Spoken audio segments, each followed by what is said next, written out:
Welcome to the Heavy Spoilers Show. I'm your host, Definition, and this is the channel where we explain it so you don't have to. After Game of Thrones just dropped one of its biggest and darkest episodes ever, the Night King is no more.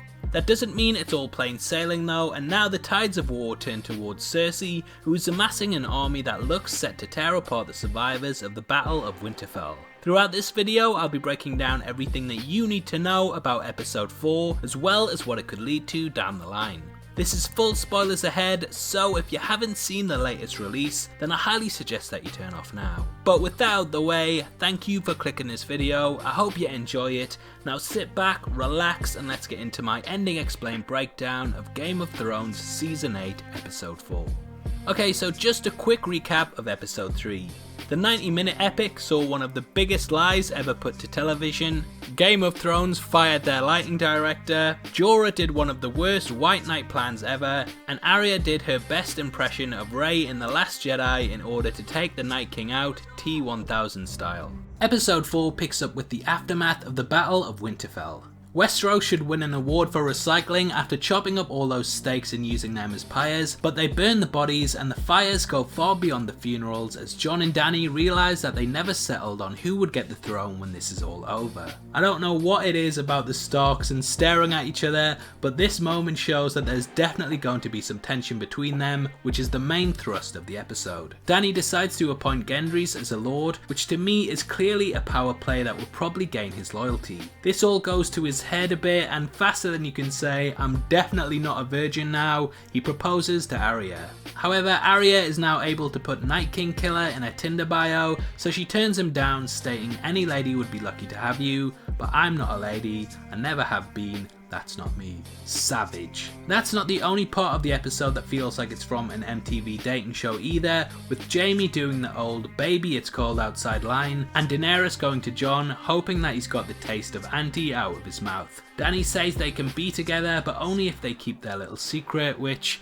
if the roles were reversed right and it was Dany's uncle telling her that, it would be, yeah, a bit creepy. Naturally, Jon doesn't seem to be into it, and this sets up the role that Daenerys will probably travel down as the Mad Queen. It turns out she's not the only one either. In the war room, the parties discuss how they now only have half an army, whereas Cersei's has doubled in size. This is pretty much the army that your ex told you not to worry about. It's 2 times bigger, it's got an amazing tan, and actually has a penis. This doesn't stop Dany though, and the words "we have won the Great War, now we will win the last one" echo throughout the episode, and it's clear that she believes with her at the helm there will be everlasting peace, which of course shows her arrogance and conceitedness. Jon pledges his armies, but you get the feeling that he's just keeping her sweet until this is all over, and the Starks have the time to make a power play. Bear in mind she doesn't have much of an army left, so there's not much reason to bow to her when this is all over. To me, this is confirmed by the fact that Jon gathers his siblings for a gossip, and in true "no you tell them" style, Jon makes Bran do it.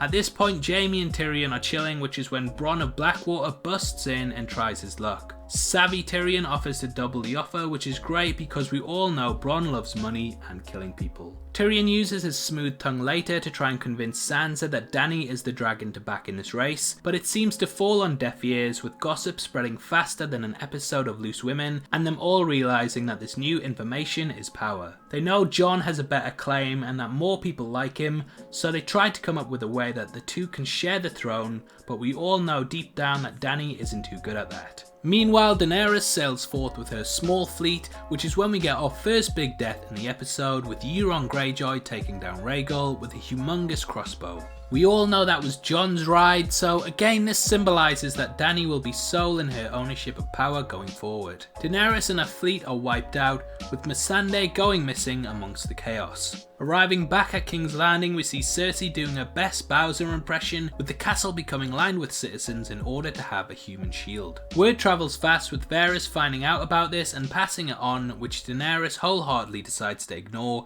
as she wants the throne. It's clear that the citizens are starting to turn against her though, and many seem to be wanting to see Jon as the rightful ruler. There's some amazing political campaign-esque statements such as "make Westeros great again," "yes we can," and cocks are important, which sounds like it was ripped straight from Nigel Farage's new Brexit party. All in all though, it becomes clear that Dany, or should I say the Mad Queen, won't share the throne. Basically, it looks like she's been playing that new Game of Thrones mobile app that pops up before every video and has decided she likes being Cersei and doesn't really want anyone to get in her way. Speaking of Cersei, we join her at King's Landing to see she has Mercedes, or whatever her name is. I can never pronounce it right, so I'm just avoiding it, with the army waiting to see if Tyrion can get through to her one last time. He tries his best, even bringing up the death of her baby, but it doesn't really work and Missandei goes out Ned Stark style. This sends Daenerys completely off the rails, and it becomes clear to me at least that she has become the Mad Queen now, completely blinded by her quest for the throne,